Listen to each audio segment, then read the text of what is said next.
नमस्कार. विषय सहकार, इयत्ता 12वी. प्रकरण पहिले. सहकारी संस्थेचे संघटन. या प्रकरणातील उपघटक सभासदांचे प्रकार. सभासदांचे प्रकार या उपघटकासाठी प्रस्तावना. जी व्यक्ती सहकारी संस्थेचे प्रवेश शुल्क देऊन भाग खरेदी करते तिला सहकारी संस्थेचे सभासद असे म्हणतात. सभासद हे सहकारी संस्थेचे मालक असतात. समान उद्दिष्टे असणाऱ्या व्यक्ती स्वइच्छेने एकत्र येतात. संस्थेची नोंदणी झाल्यानंतर सभासदत्व कार्यक्षेत्रातील व्यक्तीला दिले जाते. इच्छुक व पात्र व्यक्ती प्रवेश शुल्क भाग भांडवल भरून सहकारी संस्थेचे सभासदत्व मिळवते. सभासद मिळवण्यासाठी कार्यक्षेत्रातील व्यक्ती असणे हे महत्त्वाचे समजले जाते व कार्यक्षेत्रातील व्यक्तीलाच सभासद मिळवण्यासाठी संस्थेकडे अर्ज करावा लागतो. अर्ज केलेली व्यक्ती पात्र असेल तर त्या व्यक्तीला सभासदत्व दिले जाते. अशा सभासदत्वाचे प्रमुख प्रकार आहेत: क्रियाशील सभासद, अक्रियाशील सभासद, सहयोगी सभासद, नाममात्र सभासद, सहानुभूतीदर्शक सभासद. क्रियाशील सभासदामध्ये दोन प्रकार आहेत: प्रवर्तक सभासद व नियमित सभासद. अक्रियाशील सभासद हा नियमित सभासदच अक्रियाशील सभासद म्हणून ओळखला जातो, कारण तो संस्थेसाठी कोणत्याही प्रकारचं काम करत नसतो. म्हणून अशा सभासदाला अक्रियाशील सभासद असं म्हटलं जातं. क्रियाशील सभासदाची माहिती लक्षात घेत असताना कार्यरत असणाऱ्या सभासदाला क्रियाशील सभासद म्हणतात असं छोटंसं वाक्य आपण लक्षात घेतो. जो सभासद संस्थेच्या कामकाजात भाग घेऊन उपविधीत नमूद केलेल्या सेवांचा उपयोग योग्य प्रमाणात लाभ घेतो तो सभासद क्रियाशील सभासद म्हणून ओळखला जातो. क्रियाशील सभासदांना कायद्यातील तरतुदीनुसार सर्व अधिकार मिळतात. उदाहरणार्थ सभेची सूचना प्राप्त करणं, सभेला हजर राहणं, सभेच्या चर्चेत सहभागी होणं, मतदान करणं, लाभांश प्राप्त करणं, सभेत आपली भूमिका स्पष्ट मांडणं, संस्थेची हिशेब पुस्तके पाहणं, संस्था कामकाजात लक्ष देणं, हिशेब तपासणी वेळी खरी माहिती देणं, हे सर्व अधिकार क्रियाशील सभासदाला मिळतात. क्रियाशील सभासदाने सहकारी संस्थेच्या वार्षिक सभामध्ये सलग 5 वर्ष पूर्ण सभापैकी किमान एका सभेला हजर राहावे लागते, तरच त्यास क्रियाशील सभासद असं म्हटलं जातं. आणि अशा क्रियाशील सभासदाचे जे दोन मुख्य प्रकार आहेत त्यापैकी एक प्रवर्तक सभासद. सहकारी संस्थेच्या नोंदणी अर्जावर पहिल्या 10 व्यक्ती ज्या सह्या करतात त्यांना प्रवर्तक असे म्हणतात. थोडक्यात संस्था स्थापनेची कल्पना ज्या व्यक्तीच्या मनामध्ये येते त्या व्यक्तीला मुख्य प्रवर्तक असे म्हणतात. सहकारी संस्थेच्या प्रवर्तकाच्या कल्पनेतून संस्थेचा जन्म होतो. पहिल्या कार्यकारी समितीचे अध्यक्ष हे मुख्य प्रवर्तकच असतात.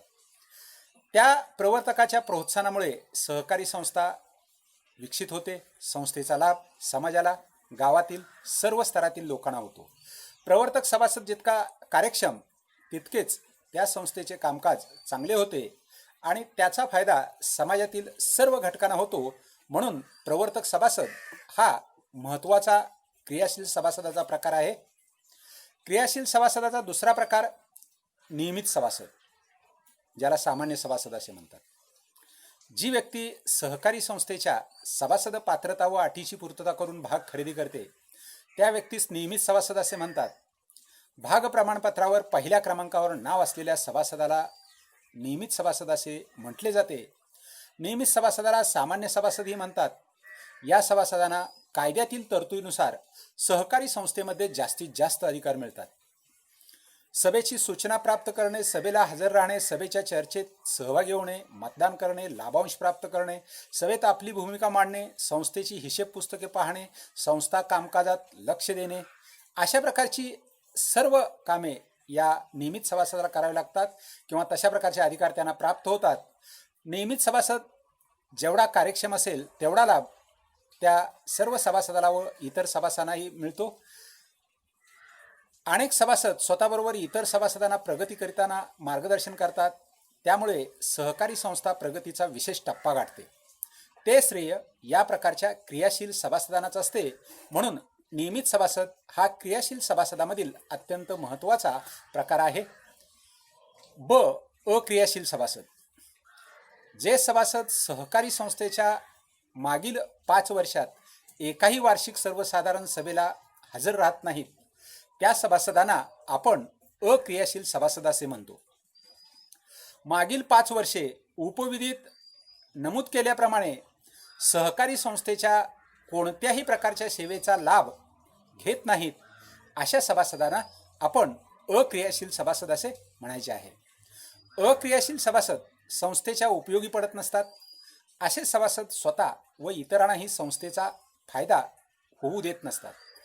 जे अक्रियाशील सभासद मागील 5 वर्षे अक्रियाशील राहिले आहेत, अशांना संस्था आर्थिक वर्ष संपल्यानंतर 30 दिवसाचा कालावधी देऊन आपण क्रियाशील सभासदाप्रमाणे सकारात्मक प्रतिसाद द्यावा यासाठी सूचना देते. त्या सूचनेप्रमाणे जर पुढील 5 वर्षात ती व्यक्ती क्रियाशील नाही राहिली तर तिचे सभासदत्व रद्द करण्यात येते. परंतु त्या सभासदाला निबंधकाकडे दाद मागता येते. सामान्य सभासद हा अक्रियाशील सभासद असतो. तसेच पुढील सभासद सुद्धा जरी प्रकार वेगळे असले तर ते अक्रियाशील सभासदामध्ये सहभागी होतात. त्यामध्ये क. सहयोगी सभासद. जेव्हा सहकारी संस्थेचे भाग एकापेक्षा जास्त व्यक्ती एकत्र येऊन घेतात, त्यावेळी भाग प्रमाणपत्रावर क्रमांक 2, 3, 4 अशा ठिकाणी नाव असलेल्या सभासदाला सहयोगी सभासद असे म्हणतात. एकाच कुटुंबातील 2 भाऊ, आई मुलगा, पती पत्नी, मुलगा वडील असे 2 किंवा 2 पेक्षा जास्त व्यक्ती भाग खरेदी करतात, तेव्हा त्या भाग प्रमाणपत्रावर क्रमांक 1 नंतर ज्या सभासदाचे नाव असते त्या सभासदाला सहयोगी किंवा संयुक्त सभासद असे म्हणतात. हा सभासद सभेची सूचना प्राप्त न करणे, सभेला हजर न राहणे, सभेच्या चर्चेत सहभागी होता येत नाही, मतदान करता येत नाही, लाभांश प्राप्त होत नाही. परंतु क्रमांक 1 चा सामान्य सभासद अनुपस्थित असेल तर त्याच्या अनुपस्थितीमध्ये सभेला उपस्थित राहण्याचा अधिकार सहयोगी सभासदाला प्राप्त होतो, हे आपण लक्षात घ्यायचं आहे. सहकारी संस्थेच्या सभासदाच्या प्रकारातील ड प्रकार आहे नाममात्र सभासद. जे सभासद संस्थेचे भाग खरेदी करत नाहीत व सभासद होताना फक्त प्रवेश शुल्काची रक्कम देतात, त्यास नाममात्र सभासद असे म्हणतात. नाममात्र सभासद हा संस्थेला मार्गदर्शन करू शकतो, पण संस्थेची भाग खरेदी करत नसल्यामुळे त्यांचे नाव भाग प्रमाणपत्रावर भाग पुस्तकात नोंद केलेली नसते, हे पण लक्षात घेणं आवश्यक आहे. अशा सभासदाला सभेची सूचना प्राप्त करणे, सभेला हजर राहणे, सभेच्या चर्चेत सहभागी होणे, मतदान करणे, लाभांश प्राप्त करणे, सभेत आपली भूमिका स्पष्ट मांडणे, हिशेब पुस्तके पाहणे अशा प्रकारचे कोणतेही अधिकार नाममात्र सभासदाला मिळत नाहीत. पण नाममात्र सभासदाला संस्थेच्या मार्गदर्शनासाठी उपयोग होतो. याच प्रकारचा अजून एक नाममात्र सभासदापेक्षा थोडासा वेगळा असा एक सभासद प्रकार आहे, त्याला सहानुभूतीदर्शक सभासद असं आपण म्हणतोय. जे सभासद सहकारी संस्थेबद्दल सहानुभूती दर्शवतात अशा सभासदांना आपण नाममात्र सभासद असे म्हणतो. सहानुभूतीदर्शक सभासदांना हितचिंतक सभासद या नावानेही ओळखतात, कारण हे सभासद संस्थेबद्दल हित चिंतात, संस्थेबद्दल आपुलकी बाळगतात. ते सहकारी संस्थांना नेहमी सहकार्य करत असतात. समाजातील श्रीमंत व्यक्ती, दानशूर व्यक्ती, सहकाराचं ज्ञान असणारे व्यक्ती, व्यापारी अशा प्रकारचे सभासद हे हितचिंतक सभासद प्रवर्गात येतात. संस्थेच्या विकासासाठी सहकार्य करण्याचे प्रयत्न नेहमी हे सभासद करत असतात. या सभासदांना सुद्धा सूचना प्राप्त न करणे, सभेला हजर न राहणे, सभेच्या चर्चेत सहभागी न होणे, मतदान न करणे, लाभांश प्राप्त न करणे अशा पद्धतीनं कोणत्याही प्रकारचे अधिकार हितचिंतक सभासदाला मिळत जरी नसले तर सभेच्या वेळेला आवर्जून बोलवलं असेल तर सर्व सभासदांना व संस्थेला मार्गदर्शन करण्यासाठी हे सभासद सूचना असेल तर सभेला हजर राहतात, हे आपण लक्षात घ्यायचं आहे. आपल्या पाठ्यपुस्तकात सभासदांचे जे प्रकार दिलेले आहेत ते सभासदांचे प्रकार क्रियाशील सभासद, अक्रियाशील सभासद, सहयोगी सभासद, संयुक्त सभासद, नाममात्र सभासद, नामधारी सभासद अशा प्रकारचे पाठ्यपुस्तकात दिलेले जे सभासदांचे प्रकार आहेत तेही आपण पुस्तकाप्रमाणे व्यवस्थित लक्षात घ्यायचे आहेत. परीक्षेच्या दृष्टिकोनातून अत्यंत महत्त्वाचा पहिल्या प्रकरणातील हा प्रश्न थोडक्यात उत्तरे लिहा यासाठी 5 मार्काला विचारला जातो. फरक स्पष्ट करायसाठी सुद्धा सभासदांच्या प्रकारावर प्रश्न विचारले जातात. एका बाजूला नाममात्र सभासद, दुसऱ्या बाजूला सामान्य सभासद.